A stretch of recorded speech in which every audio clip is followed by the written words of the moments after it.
Hey guys, what's up? I'm Erin and welcome back to the channel. Currently, the US has an unprecedented and ever-increasing nearly $35 trillion in national debt. It's to the point where it's not just a growing concern for us as a nation, but it's also starting to be a growing concern for the standard of living we've come to expect. Recently, the International Monetary Fund has cautioned that the US must urgently address its debt burden. And if you're wondering just who the International Monetary Fund is, it's a group of 190 member countries that work to support economic policies that promote financial stability and monetary cooperation, which are essential to increasing productivity, job creation, and economic well-being of the member countries. Vanguard even recently chimed in, saying that as opposed to the national debt levels being seen as a long-term problem, rather, continuing deficits and a rising debt burden have now made that more of a medium-term concern. And it's not necessarily the $35 trillion number in and of itself that is the glaring problem. Rather, it's that number relative to our economy's size, or our GDP. And currently our nation's GDP is about $28 trillion, which means that our debt-to-GDP ratio is over 120%. Just as a quick refresher, our nation's GDP is a measure of all our nation's economic output, the total value of all the goods and services produced by our nation, generally measured over the course of a year. It's a measure of our economic health, and generally the GDP in a healthy economy is growing over time. And looking at our nation's GDP, this is exactly the thing that we've tended to see. Yes, there have been dips, but by and large, the general trend in the US has been consistent GDP growth. Think of it like this. Maybe you have some debt. Maybe you're paying on an auto loan and a mortgage. It's not that those debts are a huge problem, so long as they're kept in line with your income. It's when your debt burden gets too large relative to your income that you start to run into issues. And this is exactly the concern with the national debt level. Which begs the question, how much debt is too much? Economists don't think there's a predetermined level at which bad things happen in markets, but most reckon that if debt hits 150% or 180% of gross domestic product, that means very serious costs for the economy and society more broadly. There are very real concerns that the US is heading for a debt burden that reaches these levels. According to the International Monetary Fund, the US is projected to reach a debt-to-GDP ratio of 140% as early as 2032, and that ratio could get as high as 166% by 2054. Which puts our nation in the middle of that danger zone that economists warn about. And debt at this level doesn't just cause issues on a national level, it causes issues on a personal level as well. Higher interest costs. As debt levels rise, the government must allocate a larger portion of its budget to interest payments. This can crowd out other essential spending. Think spending on infrastructure, so the roads we drive on, education, think our public school systems, and healthcare, so Medicare and Medicaid, Social Security, potentially slowing economic growth and reducing public services. These areas would collectively impact every single member of our society, young and old alike. And this is actually something that was witnessed in Greece. At times, Greece has had a debt-to-GDP ratio that has exceeded 200%. Which led to a national crisis and a subsequent bailout in 2010. But even with financial assistance, there was still significant hardship. There were cuts to wages in the public sector and pensions and social programs. This led to hardships for many and a prolonged recession.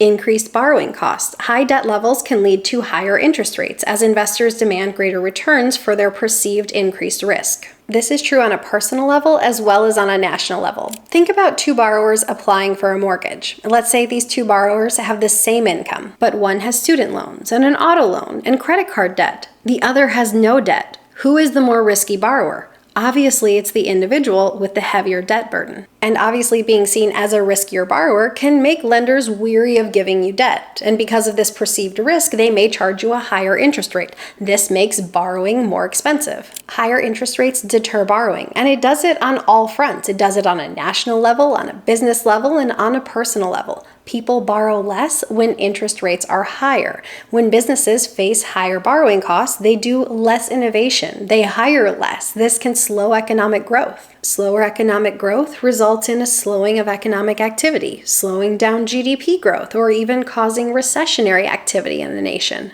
Again, we have real-world examples of this. Japan has one of the highest debt-to-GDP ratios in the world, often exceeding 250%, and consequently has experienced prolonged periods of low economic growth and deflation, often referred to as the lost decades. Despite extensive spending to help stimulate the economy, high debt levels have limited the effectiveness of fiscal policies. The government's ability to implement new stimulus measures is constrained by their need to service existing debts. Italy, too, is a nation with a high debt-to-GDP ratio, often hovering around 150%, and they've seen the consequences of higher borrowing costs because of it. Around 2010, at the time of the European debt crisis, Italian treasuries went from 4% all the way up to 7%. And this was driven by investor panic and concerns that the Italian government might not be able to actually service its debt. We talk about individuals struggling today to buy a home because of the jump in interest rates.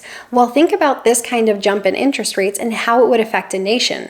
At this point, we're talking about this type of interest rate on billions and trillions of debt. That type of debt burden gets really heavy. High debt can drag down economic growth because it diverts resources from productive investment to service debt. Inflation risk. High debt levels can lead to inflation if the government resorts to printing money to finance its debt. This can erode the value of savings and reduce purchasing power, affecting the standard of living of the citizens.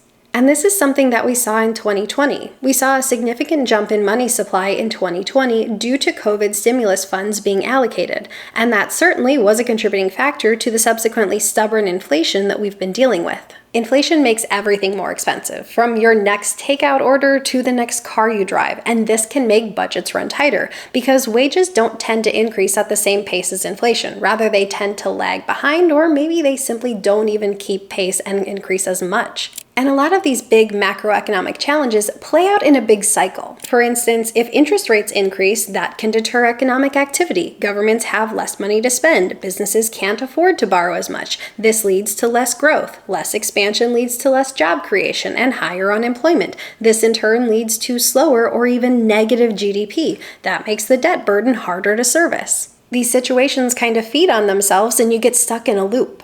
Our nation's debt levels have tended to increase at about 6 to 9% per year, with higher increases seen in 2020, again because of COVID relief efforts. On the other hand, we have to consider GDP growth rate because debt really matters relative to GDP, and historically our GDP has grown at a rate of about 2 to 4% a year. However, long-term projections for the U.S. GDP growth suggest a slowing trend due to an aging population and declining labor force participation rates.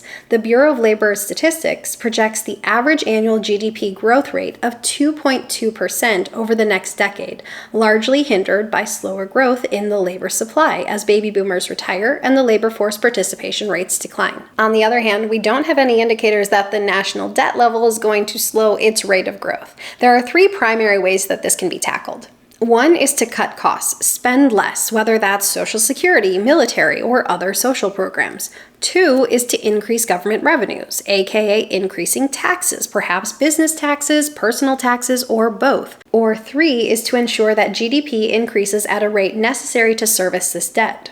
But realistically, I think we can accept that GDP is going to grow more conservatively because of our aging population. So it's the other two categories that likely have to be addressed. Realistically, this is a concern. And as election time is coming up, I'm hoping it's a talking point because whoever takes office is going to have some tough decisions to make. No U.S. president has presided over a period without an increase in national debt. There have been presidents who have managed to slow the growth rate of the debt burden, and some that have even had years where there was a surplus, but overall, the trend in national debt levels has been an increase. But unless we want to face the hardships that other nations have faced, this is a matter that needs to be addressed. If the national debt levels are left uncontrolled, they absolutely will impact us on a personal level. And this is not an issue that the U.S. alone is dealing with. Other nations are in a similar boat, including some already mentioned in this video, as well as many other European nations like Germany, France, and the UK. Presently, governments owe roughly $91 trillion. That is roughly the size of the entire global economy. That will have consequences if steps are not taken. What are your thoughts on our national debt levels? What do you think the best course of action is? Leave your thoughts in a comment down below. I post new videos every single week. If you got anything at all out of this one, please give it a like. If you're new here, please consider subscribing, or if you know of someone who might get something out of this type of content, please consider sharing. I'll see you soon. Bye. Inflation, inflation, inflation. This is an issue that needs to be addressed.